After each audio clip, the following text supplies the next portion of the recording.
আপনারা জানেন 5 আগস্টের পর সরকারের 100 দিন অতিবাহিত হয়েছে, এরই মধ্যে তারপরেও নানা ধরনের সংকট এখনো দৃশ্যমান এবং এসব সংকট খুব দ্রুতই কাটবে সেটি বোধ করে আশাও করে না দেশের সব মানুষ। কিন্তু বিশেষ করে হঠাৎ করে অনেক নতুন নতুন সংকট তৈরি হচ্ছে, যেমন অটোরিকশা চালকদের একটি সংকট সেটি তৈরি হয়েছে, ঢাকা কলেজ বনাম সিটি কলেজ, তার দুদিন আগে তিতুমির কলেজ।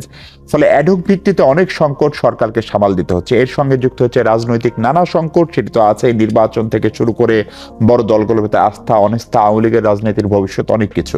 এইসব নিয়ে আলোচনা করতে চাই। আলোচনার শিরোনাম নির্ধারণ করেছি অস্থিরতা আর কতদিন। আপনার সঙ্গে থাকছেন মাহফুজ মিশ। আমার সঙ্গে স্টুডিওতে এই মুহূর্তে আছেন বাংলাদেশের কমিউনিস্ট পার্টি সিপিবির সাধারণ সম্পাদক জনাব রুহিন হোসেন প্রিন্স। প্রিন্স ভাই, স্বাগত আপনাকে। আছেন আমেরিকান ইন্টারন্যাশনাল ইউনিভার্সিটি বাংলাদেশের অধ্যাপক ডক্টর মোহাম্মদ রফিকুল ইসলাম তালুকদার। প্রফেসর তালুকদার, আপনাকেও স্বাগত। আশা করছি ভালো আছেন। প্রিন্স ভাই, আপনাকে দিয়ে একটু আলোচনা শুরু করতে চাই। আমাদের সঙ্গে আশা করছি কিছুক্ষণের ভিতরে বিএনপি নেতা ব্যারিস্টার অসীম নাসিরুদ্দিন আহমেদ অসীমও যুক্ত হবেন। প্রথম যে বিষয়টি সেটা হচ্ছে, আপনি যদি একটু খেয়াল করেন প্রিন্স ভাই, আজকে দুটো গুরুত্বপূর্ণ সিদ্ধান্ত হয়েছে। একটি হচ্ছে ট্রাইব্যুনালের যেটি গঠন করা হলো অথবা যেটি অধ্যাদেশ আগে ছিল সংশোধন করা, সেটির প্রস্তাবনায় বলা ছিল এখানে রাজনৈতিক দলগুলোকে নিষিদ্ধ করার একটা বিধান থাকছে। আজকে ক্যাবিনেট উপদেষ্টা পরিষদ বসেছিল এবং তারা মনে করছেন যেটি করা ঠিক হবে না, ফলে সেটিকে ছাড়াই সংশোধিতটি নীতিগতভাবে অনুমোদন হলো। অর্থাৎ এই ট্রাইব্যুনাল কোনো রাজনৈতিক দলকে নিষিদ্ধ করবে না। কিন্তু আইন উপদেষ্টা যে ব্যাখ্যাটি দিয়েছেন, যদি সেরকম জনদাবি উঠে বা পরিস্থিতি হয় তাহলে সেটি করার জন্য প্রচলিত অন্য আইন অথবা নতুন আইন সেটি সরকার করবে। কারণ হিসেবেও তিনি বলছেন যে এই যে গণহত্যার যে বিচার, সেই বিচার প্রক্রিয়াটি কোনোভাবেই যেন প্রশ্নবিদ্ধ না হয়, সেই জন্য এটি করে। এটিকে বাংলাদেশের কমিউনিস্ট পার্টি কিভাবে দেখছে? ধন্যবাদ আপনাকে। আসলে তো আমরা কি বলে প্রচার মাধ্যমে শুনলাম, এমনি বিস্তারিত যেহেতু আইনটা দেখতে পারিনি, সুতরাং আনুষ্ঠানিকভাবে প্রতিক্রিয়া দেওয়াটা যথাযথ না। আমি যে পুরো আইনটা, কারণ আইনের তো অনেক বিষয় আছে, আমি সাধারণভাবে মন্তব্য করতে পারি। সাধারণভাবে হচ্ছে যে দেখুন, একটা তো বিচার হচ্ছে, বিচার প্রক্রিয়া, যদিও এই ব্যাপারে এখানেও বলেছি এখনো বলি, আমাদের দাবিটা ছিল যেটা আমরা লিখিতভাবে বলেছিলাম, এইবার যে হত্যাযজ্ঞ সংগঠিত হয়েছিল এটা একটা বিশেষ ট্রাইব্যুনালে বিচার করা হোক। ক্লিয়ার, আবারও রিপিট করছি, বিশেষ ট্রাইব্যুনালে বিচার আমরা চেয়েছি। কিন্তু এটা কেন আন্তর্জাতিক অপরাধ ট্রাইব্যুনালে এখানে গেল সেটা নিয়ে কিন্তু প্রশ্ন রয়ে গেছে। আমি এটা আলোচনা বাড়াচ্ছি না। এমনকি প্রসিকিউটর চিফ কোনো বিতর্কিত লোককে না নেওয়া হোক, এটা আমরা কিন্তু উপদেষ্টাকেও বলেছিলাম। তারপর হচ্ছে, কিন্তু আমি সেই আলোচনাটা রেখে দিলাম। কথা হচ্ছে যে যদি আমি যতটুকু মিডিয়াতে দেখলাম যে বিচার প্রক্রিয়া স্বচ্ছ করার জন্য যা যা করার, আপনিও যেটা বললেন সেই কাজটা তারা করতে চায়। এমনকি যেটা দেখলাম যে কি বলে বিদেশের আপনার বিদেশি আইনজীবী নিয়োগ সহ অন্যান্য, যদি সেই কাজটি মানে স্বচ্ছ করার জন্য যদি আইনগত দিক করে, সেটা নিয়ে আমাদের কোনো বক্তব্য তো থাকা উচিত না। কারণ আমরা তো বিশেষ ট্রাইব্যুনালে এ ধরনের বিচার চাই, যাতে প্রকৃতপক্ষে বিচার হয়, কেউ যাতে প্রশ্ন তুলতে না পারে। ঠিকই আছে। আর আপনি ঠিকই বলেছেন যে এইটা যে কারণেই হোক না কেন, আলোচনাটা কিন্তু একটা জায়গায় কনসলিডেট হয়ে গিয়েছিল যে এমন একটা নিয়ম আসছে যা এটা যেন রাজনৈতিক দলগুলোকে ব্যান করবে। কিন্তু আমরাও অনেকদিন ধরে সাধারণভাবে বলছিলাম, আপনি দেখলেও দেখবেন যে একটা রাজনৈতিক দল নিষিদ্ধ করা না করা, যদি অফিসিয়ালি বলি, এটা আমরা অনেকদিন ধরে বলে আসছি, এটা তো আমার সংবিধানের সাথে পারমিট করে না। সংবিধানে সংগঠিত হওয়ার অধিকার, এগুলোর অধিকার আছে, কিন্তু তার যদি কতগুলো ভূমিকা থাকে, নিষিদ্ধ সেটা একটা জায়গায় হতে পারে, তার জন্য কিন্তু আইন অন্য জায়গায় আছে, নাই তা না, সেটা হইতে পারে, তার জন্য হলে অন্য কাজ করা যায়। কিন্তু এর সাথে অ্যামালগামেট করলেই আসলে মানে বিচার প্রক্রিয়াটাই নানাভাবে প্রশ্নবিদ্ধ হতে পারে। এই জন্য যে পুরনো মানে কি উপর থেকে কতগুলো প্রিকনসেপ্ট আইডিয়া থেকে হয়তো বা তোমরা কিছু করছো, সেই জায়গায় আমি বলবো যে আলোচনাটা একটা মূল বিচারকে বাদ দিয়েই হয়তো ওই আলোচনাটা এখানে কেন্দ্রীভূত হতো। সেইটা বাদ হয়েছে, সেটাকে নিঃসন্দেহে কি বলবো যে আমি পজিটিভ খবর হিসেবে দেখতে চাই।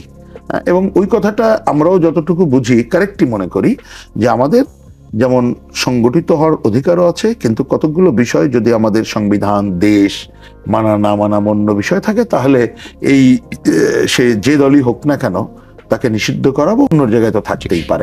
কিন্তু যারা এই আন্দোলনটাই নেতৃত্ব দিল, বৈষম্য বিরোধী ছাত্র আন্দোলন, তারা যেটি বলছে যে আওয়ামী লীগের বিচার না হওয়া পর্যন্ত, কারণ সারা দেশে যে তাণ্ডব লীলা তাদের ভাষায় আওয়ামী লীগ চালিয়েছে, সেটা কেবল ব্যক্তি চালিয়েছে তা না, এটা আওয়ামী লীগের যদি একটি সাংগঠনিক সিদ্ধান্ত হয়ে থাকে এবং সেটা যদি প্রমাণ করা যায়, তাহলে সেই আওয়ামী লীগেরও তারা বিচার করতে চাই। সেই অপশনটি বন্ধ হলো কিনা এবং সেটি নিয়ে উপদেষ্টাদের সঙ্গে বা সরকারের সঙ্গে শিক্ষার্থীদের একটা দূরত্ব বাড়তে পারে কিনা বা একটা মনোমালিন্য তৈরি হতে পারে কিনা? আচ্ছা, আমার একটা কুইক মন্তব্য, কারণ আমি আগেই বলেছি যে পুরো আইনটা দেখে আইনজ্ঞদের সাথে কথা বলেই আমার বলা উচিত, এখন আমি নিজে হয়তো আইনজ্ঞ না অফিসিয়ালি, কিন্তু সাধারণভাবে বলি আমার মনে হয় না এটা সাংঘর্ষিক হবে। কেন বলছি, এইটা তো হচ্ছে যারা হত্যাযজ্ঞের সাথে জড়িত তাদের বিচার হচ্ছে, এই বিচারের সময় কিন্তু অনেকগুলো রিকমেন্ডেশন আসতে পারে, এটা মনে রাখবেন। এর আগে যেমন আমরা ৭১-এর যুদ্ধাপরাধী দল হিসাবে তাদের যখন বিচার করা হচ্ছিল, তাদেরও কিন্তু ওই দল সম্পর্কে কতগুলো পর্যবেক্ষণ ছিল, সেই পর্যবেক্ষণ ধরে আপনি অন্য জায়গায় নিতে পারেন।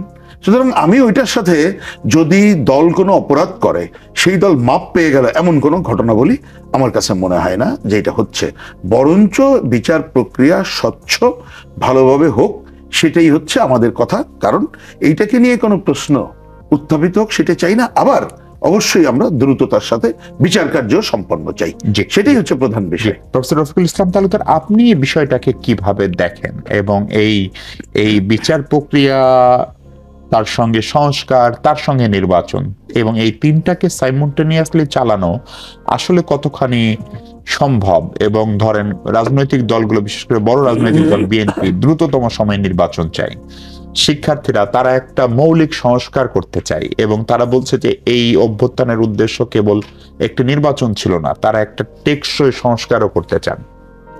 ধন্যবাদ। ছাত্ররা যেটা চাচ্ছে যে একটা গুণগত পরিবর্তন, একটা রাষ্ট্রের এবং সমাজের একটা গুণগত পরিবর্তন, তাদের আকাঙ্ক্ষাটা স্বাভাবিক। দীর্ঘদিনের আমরা স্বাধীনতার যে স্পৃহা ছিল, সেই স্পৃহাটা আসলে কিছুটা অনেকটাই ম্লান হয়েছে। দীর্ঘ সময়ে সামরিক শাসন ছিল, তারপরে দীর্ঘদিন যে শাসন ব্যবস্থার বিরুদ্ধে তারা আন্দোলনটা করেছে, এটা তো তাদের দাবিটা স্বাভাবিক যে একটা গুণগত পরিবর্তন। কিন্তু সংস্কার তো একটা চলমান প্রক্রিয়া, এটা তো একটা অন্তর্বর্তী সরকারের পক্ষে সংস্কার কতদিন করবে তারা, একটা সুস্পষ্ট একটা সীমারেখা থাকা প্রয়োজন। প্রথমত এই সরকারের তো সাংবিধানিক আইনি ভিত্তি নেই, এটা একটা জনপ্রত্যাশার ভিত্তিতে পরিস্থিতিগত প্রেক্ষিতে এই সরকার সংবিধানের সুপ্রিম কোর্টের অ্যাপিলেট ডিভিশনের মতামত নিয়ে সরকার শপথ নিয়েছে। কিন্তু সেই শপথটা যখন নিলেন সেখানেও কিন্তু প্রশ্ন আছে, আইনি প্রশ্ন আছে। এখানে যারা আইনজ্ঞ আছেন তারা এটা ভালো জানেন যে সেখানে কিন্তু হিয়ারিং হয়নি, পূর্ণ বেঞ্চের হিয়ারিং হয়নি। সুতরাং এই সরকারের বৈধতাটা হচ্ছে জনপ্রত্যাশা এবং পরিস্থিতি, যেটা পরিস্থিতিগত, এটাকে আমরা বলি ডিফেক্টিভ অ্যাডমিনিস্ট্রেশনের ভাষায়, নট ডি জোরো। এই ডিফেক্টিভ সরকারটা দীর্ঘদিন থাকাটা কোনোভাবেই সমীচীন নয় এবং একটা প্রধান বিরোধী দল আওয়ামী লীগ তো তারা তো চলে গিয়েছে বিদায়, তাদের বিরুদ্ধে আন্দোলন, কিন্তু যারা প্রধান বিরোধী দল যাদেরকে আমরা সামনে মনে করি বিএনপি, তারাও কিন্তু এবং জামাতও এখন কিন্তু নির্বাচন চাচ্ছে। বিএনপি স্পষ্টভাবেই নির্বাচনমুখী এবং এটা গণতন্ত্রের সরকার যত দ্রুত উত্তরণ ঘটবে তত আমার মনে হয় সরকারের জন্য ভালো।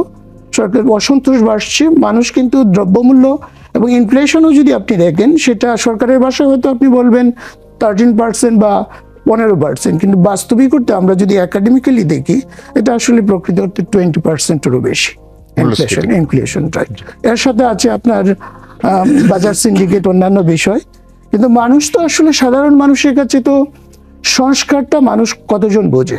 সংস্কারটা মানুষ বোঝে আমার জীবনযাত্রা, আমার ডিসেন্ট স্ট্যান্ডার্ড অফ লিভিং এবং সামাজিক ন্যায় বিচার, ন্যায্যতা, যেটা প্রফেসর ইউনুস কিন্তু প্যারিস থেকে যখন আসছিলেন তখন কিন্তু বলছিলেন একটা ইনক্লুসিভ সমাজ ব্যবস্থা, রাষ্ট্র ব্যবস্থা করবেন। কিন্তু ইনক্লুসিভ আপনি করতে গেলে তো আসলে সবাইকে নিয়ে করতে হবে। অপরাধীকে অপরাধী হিসাবে দেখতে হবে, বাকি সবাইকে আপনাকে ইনক্লুড করতে হবে। আপনি একটা মতবাদকে আপনি যদি এক্সক্লুড করতে চান, মতবাদকে, যে প্রশ্নটা আপনি করেছিলেন যে দল নিষিদ্ধকরণের ব্যাপারটা, একটা মতবাদকে নিষিদ্ধকরণ এটা একটা কঠিন বিষয়, কারণ তার মতাদর্শী প্রায় 4 কোটি এবং 12 কোটি ভোটার 12.25 রেজিস্ট্রারের প্রতিবেদন এবং অন্যান্য সাম্প্রতিক জরিপ অনুযায়ী। তার মধ্যে যদি 4 কোটি ভোটার আমরা দেখি, মানে সমর্থক যদি ওই দলটার থাকে, এটা একাডেমিক স্টাডিতে দেখা যাচ্ছে। এখন আরো কমতে পারে, বাড়তে পারে, কমার সংগত পরিস্থিতিগত কারণে কিছুটা কমতে পারে, স্বাভাবিক এটা। সেটা যদি কমেও 3.5 কোটি ভোটার, আপনার 3.5 কোটি ভোটার, আমাদের সাম্প্রতিক জরিপে আমাদের আসছে 30%, এটা কনস্ট্যান্টলি। তো 3.5 কোটি মতাদর্শীকে আপনি কিভাবে এক্সক্লুড করবেন? তারা তো বাংলাদেশের নাগরিক, এটা সম্ভব না। এটা টেকনিক্যালি, তার মানে এই সিদ্ধান্তটাকে আপনি স্বাগত জানাচ্ছেন? ডেফিনেটলি।